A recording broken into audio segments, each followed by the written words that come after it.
She took it. My sister-in-law stole my credit card while I was sleeping. $9,000 is gone. At 3 a.m., you took my credit card out of my purse while I was asleep. $9,000. A las 3 de la mañana, alguien caminó descalzo por mi casa, abrió mi bolso y sacó la única tarjeta en todo Jalisco que yo no tenía el poder de perdonar. 5 semanas después, esa decisión partió a mi familia en dos, frente a un plato de mole y 14 testigos. Y todavía no te he contado la parte del cheque, del pastor, ni de las 2 hojas de papel que casi firmo con la pluma de mi papá. Me llamo Ximena Torres. Tengo 34 años y llevo 12 trabajando como reportera de investigación en El Heraldo de Guadalajara. He entrevistado contratistas corruptos, un regidor con doble contabilidad y hasta un párroco que se robó el fondo de la iglesia. No me asusto fácil. Pero nada me preparó para lo que pasó dentro de mi propia cocina. 8 meses antes de esa noche me casé con Emiliano Reyes. 36 años, técnico en refrigeración industrial, de esos hombres que leen el ambiente antes de que tú abras la boca. Compramos una casa de 2 pisos por la zona de Zapopan. Mi bolso siempre colgaba del mismo gancho, junto a la puerta de la cocina, porque soy mujer de costumbres. Los domingos comíamos en casa de su papá, don Fernando Reyes, 66 años, mecánico jubilado y diácono en su iglesia. 8 meses de casada y mi lugar en la mesa seguía siendo la esquina, junto a las charolas. Yo pensé que era timidez de su parte. Era jerarquía. En septiembre llegó Daniela, la hermana mayor de Emiliano. Recién divorciada, 2 hijos, Kevin de 12 y Camila de 9, y una orden de desalojo pegada en su puerta. Emiliano me pidió que la recibiéramos solo 6 semanas. Dije que sí por los niños. Camila todavía dormía con un conejo de peluche al que le faltaba una oreja. La segunda semana desaparecieron 1,200 pesos del cajón de la entrada. La tercera, mi perfume se evaporaba más rápido de lo normal. Puse candado a mi oficina. Se lo dije a Emiliano, con calma, en la mesa. Él se talló la cara y dijo, a lo mejor tú lo moviste y se te olvidó. Sabía que no. Yo también lo sabía. No insistí. Pero lo anoté en mi libreta, como anoto todo. El primer viernes de octubre me acosté a las 11. Emiliano estaba en Monterrey por trabajo. A las 3 de la mañana crujió un tablón del pasillo. Vi una línea de luz bajo mi puerta que se movía y se alejaba. Pensé, Kevin va por agua. Me di la vuelta y seguí durmiendo. Ese momento lo he repasado 1000 veces. A las 7 de la mañana mi celular ya estaba gritando. No era la alarma. Eran las alertas del banco, formadas desde las 3:15, pacientes como feligreses. 3 boletos de avión, Guadalajara-Cancún, más paquete de hotel, 97,000 pesos. Un pedido de electrónicos para recoger en tienda, 46,000. Ropa infantil en 3 pedidos distintos, enviados a mi propia dirección, 37,000. En total, 180,000 pesos exactos, gastados mientras yo dormía, con mi bolso colgado abajo, mientras alguien hacía su lista de compras a oscuras. Llamé al banco antes de lavarme los dientes. Los boletos tenían nombres de pasajeros, Daniela, Kevin y Camila Reyes, saliendo en 9 días. El pedido de electrónicos estaba a nombre de Daniela. Todo se había comprado desde el wifi de mi propia casa. Bajé. Mi bolso colgaba, inocente. Adentro, mi tarjeta estaba en la ranura equivocada, volteada, metida como se mete algo en la oscuridad cuando el corazón va rápido. Daniela freía huevos en mi cocina, tarareando, con una bata que yo no reconocía. ¿Quieres huevos?, me dijo, sonriendo. Cuando le mostré las alertas en mi teléfono, su cara no se derrumbó. Se reacomodó. Eso es de hackers, dijo. Había bolsas de compras con etiqueta en el cuarto de huéspedes. Había una confirmación de vuelo impresa, doblada, debajo de la basura del café. Yo la había visto. Emiliano llegó al mediodía y se puso pálido. Y luego hizo lo que yo debía anticipar, llamó a su papá. Don Fernando llegó en menos de una hora, se sentó en mi mesa como juez, escuchó 30 segundos, los conté y dijo la frase que gobernaría las siguientes 5 semanas. Ella nunca haría algo así. No preguntó por los boletos. No volteó a ver a su hija. Lo dijo como quien decide hacer verdad algo con solo decirlo. Esto se arregla en familia, agregó. Sin bancos, sin policía. Cancela esas disputas y yo lo resuelvo a mi manera. Le expliqué, tan tranquila como pude, que el banco ya estaba enterado, que así funciona esto, igual que llamas a bomberos cuando algo se incendia. Y ahí fue cuando la mesa cambió de clima. ¿Ya les llamaste? Antes que a mí, dijo don Fernando. En su aritmética, el robo era clima. Mi llamada al banco era una traición. El lunes, en la oficina de finanzas del Heraldo, Carolina me llamó con la voz que usa cuando algo es grave. Ximena, hay una alerta de fraude en tu tarjeta corporativa. 180,000 pesos este fin de semana. Y ahí entendí la pieza que le faltaba a la familia. Yo cargo 2 tarjetas del mismo banco. Mi tarjeta personal, y la corporativa, la que uso para viajes y trámites del periódico, la que siempre va en la bolsa exterior de mi cartera porque es la que más uso. A oscuras, trabajando rápido, Daniela no había tomado mi tarjeta. Había tomado la del periódico. Eso significaba que el dinero robado era de una empresa, y el fraude era contra un banco. Ya no existía versión donde yo pudiera simplemente dejarlo pasar. El fraude corporativo obliga a un proceso, una declaración jurada, 10 días hábiles, jurando que el uso fue no autorizado. Y después, el banco y la empresa deciden qué sigue. No yo. Esa noche se lo expliqué todo a Emiliano. No le digas a mi papá todavía, pidió. Déjame pensar. Le pregunté qué había que pensar. No sabes lo que le hace a él.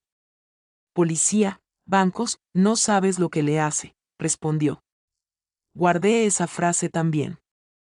El miércoles, don Fernando llegó a mi casa sin tocar 2 veces siquiera, se sentó a la cabecera de mi propia mesa y sacó un sobre largo, un cheque de caja por 180,000 pesos, y debajo, una carta ya redactada por un abogado, declarando que Daniela era usuaria autorizada, que las compras se hicieron con mi consentimiento, que no hubo ningún delito. Había una línea para mi firma. Le dije la verdad, esa tarjeta no era mía para perdonar. Era del periódico. Firmar eso hacia atrás no era posible. Entonces diles que tú le diste permiso, respondió, como si fuera lo más simple del mundo. En 66 años, ningún hecho había podido más que la familia en su cocina. Empecé a investigar, no para armar un caso, el banco ya lo estaba armando solo, sino para entender en qué familia me había casado. 2 desalojos previos de Daniela, ambos pagados por don Fernando. 3 demandas civiles, todas resueltas en silencio. Un cajón faltante en un trabajo anterior, restitución hecha, sin denuncia formal. No había una crisis desesperada aquella madrugada. Había un sistema viejo, bien aceitado, funcionando desde antes de que yo llegara. La misma semana, Emiliano bajó del closet una caja vieja con su nombre escrito de niño. Adentro, la libreta de un trabajo que tuvo a los 13 años, ahorros de meses, 4,200 pesos subrayados 2 veces, y una sola línea, con letra de adulto, prestado para el aparato dental de Daniela. Se repone. Nunca se repuso. Debajo, la foto de una guitarra que vendió a los 15 para pagar un choque que causó su hermana. Yo creía que ser el hermano mayor era esto, ser el que sí podía, me dijo. Pero mira todo junto, Ximena. Yo no era generoso. Estaba entrenado. Esa misma noche me contó del cheque de 800 pesos. En 1971, el abuelo de don Fernando fue arrestado en su propia casa, frente a su hijo de 11 años, por un cheque sin fondos. La familia perdió la casa. El matrimonio no sobrevivió. Y don Fernando decidió, desde ese porche, que nadie que él amara volvería a deberle nada a la ley. 50 años, un solo cheque, y cada cosa torcida que esa familia tragó después fue el interés de esa deuda original.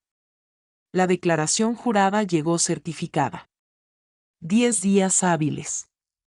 La doblé en 3 y la guardé en mi bolso, en el mismo gancho de siempre. Mi propia bomba de tiempo colgada junto a los abrigos. 2 noches después encontré a Daniela en mi cocina, a las 2 de la madrugada, tomando té que no había comprado. Iba a devolverlo, ¿sabes? Antes de que alguien se diera cuenta, me dijo. Tú tienes todo, Ximena. Mis hijos nunca han subido a un avión. No dijo perdón, ni una sola vez. El jueves, el rumor llegó a mi redacción, que yo había prestado la tarjeta y ahora fingía fraude para cubrirme. Recursos Humanos abrió una revisión. Mi editora, Rosario Delgado, 35 años en el oficio, cerró la puerta de su oficina y me dijo algo que no olvido: no están peleando contra tus hechos. Están gastando tu credibilidad hasta que la verdad ya no te alcance para pagarla. El fin de semana siguiente, los boletos, los únicos que el banco no pudo recuperar limpiamente, viajaron de todos modos. Don Fernando pagó el cambio de fecha de su bolsillo y Daniela voló con sus hijos a Cancún, con el dinero robado. El chat familiar se llenó de fotos. Camila riendo bajo un castillo de arena, con el pie, bendecidos. El abogado del periódico me puso las 2 rutas sobre la mesa. Firmar la declaración jurada, verdad, uso no autorizado, el banco turna el caso a la fiscalía, Daniela enfrenta cargos, probablemente un programa de reparación al ser primera vez. Firmar el papel de don Fernando, el fraude desaparece, pero la responsabilidad de 180,000 pesos cae sobre mí, mi carrera en el periodismo termina, y jurar en falso ante un banco es, en sí mismo, un delito federal. El jueves, don Fernando me llamó, no a Emiliano. Hija, me dijo, primera vez que usaba esa palabra. La memoria es curiosa. Tu tía Lorena recuerda que le prestaste tu tarjeta a Daniela en Semana Santa. Bajo protesta, la gente recuerda lo que la familia necesita que recuerde. Eso no es mentira, mi vida. Eso es amor. Y tenía razón en un solo grano. Meses atrás le había prestado, sí, mi tarjeta personal, en una gasolinera, 760 pesos. Un hecho verdadero, envuelto para hacer sudar la palabra no autorizado. Esa noche casi firmo. Tenía la pluma de mi papá en la mano, el papel de don Fernando extendido, construyendo el caso perfecto para rendirme. Firma y tu matrimonio se relaja, firma y la comida del domingo sigue tranquila, firma y Camila conserva a su mamá en casa. Y entonces crujió un tablón detrás de mí. Camila, con su conejo de una oreja, preguntó, ¿mi mamá está en problemas por nosotros? Y me escuché responder, segura, instantánea, no, mi amor. Los grandes se meten en problemas por cosas de grandes. Y en esa frase me escuché decirle a esa niña la verdad que yo llevaba 30 años sin decirme a mí misma. El domingo llegó gris. Me vestí como para una declaración, el saco bueno, los zapatos de pararme firme. En el coche, Emiliano me preguntó qué iba a hacer. Voy a decir la verdad una sola vez, en voz alta, en el cuarto donde se cuecen todas las mentiras, le dije. 14 personas en el comedor de don Fernando. La vajilla buena, la de Margarita, su esposa fallecida, que solo salía en Pascua y en funerales. Y mi lugar, ya no en la esquina, junto a don Fernando, con el sobre del cheque y el papel con 3 marcas amarillas que decían firme aquí. Don Fernando se puso de pie con el cuchillo de trinchar en la mano y dijo, otra vez, la frase completa. El mundo allá afuera te va a traicionar por dinero. En esta casa, eso no se hace. Y luego, mirándome, ofreció el trato final, firma, y el cheque es tuyo hoy mismo, y ya no serás la esposa reportera de Emiliano, serás su hija, de tiempo completo, esta mesa será tuya cada domingo que Dios mande. Eso es lo que significa familia. Que el asunto se cierra. Metí la mano al bolso. La mesa contuvo el aire. Pero lo que saqué no fue la pluma del pastor ni el papel de don Fernando. Fue el mío. Lo desdoblé sobre el mantel de Margarita y saqué la pluma de mi propio padre. Antes de comer, voy a decir algunas verdades una sola vez. Nadie tiene que responder. Usted especialmente, don Fernando, solo escuche. Le hablé del cheque de 1971, del niño de 11 años en el porche viendo cómo se llevaban a su padre. Le hablé de la libreta de Emiliano, del prestado que nunca se repuso, de un hijo de 36 años que todavía se sienta con los hombros rectos frente a su papá. Le hablé de Daniela, de 38 años, a quien nunca dejaron aprender que se puede sobrevivir una consecuencia. Hace 5 semanas caminó por mi casa a oscuras y tomó 180,000 pesos, y ni siquiera tuvo miedo. A su padre se lo llevaron por 800 pesos, y usted lleva 50 años pagando esa deuda. Con la libreta de Emiliano, con los tribunales de Daniela, y ahora conmigo. No puedo firmar su papel, le dije. Quiero a esta familia, Dios sabe que la quise más de lo que nadie notó. Pero la tarjeta que tomó Daniela no era mía. Y la verdad nunca fue mía para negociarla, ni por un cheque, ni por un lugar en esta mesa.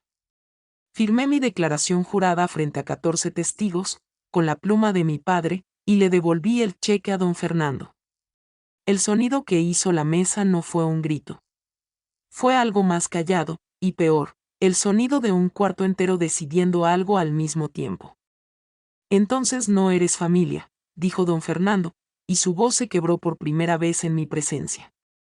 Nunca lo fuiste. Daniela se levantó sin decir palabra y juntó a sus hijos. Yo doblé mi papel, guardé la pluma, y caminé sola hasta la puerta. Detrás de mí, Emiliano dijo, a nadie y a todos, voy por su abrigo. En el coche, bajo la lluvia, Emiliano rompió el silencio, 36 años, y todos en esa casa me decían quién ser. Tú fuiste la primera que no me pidió que fingiera.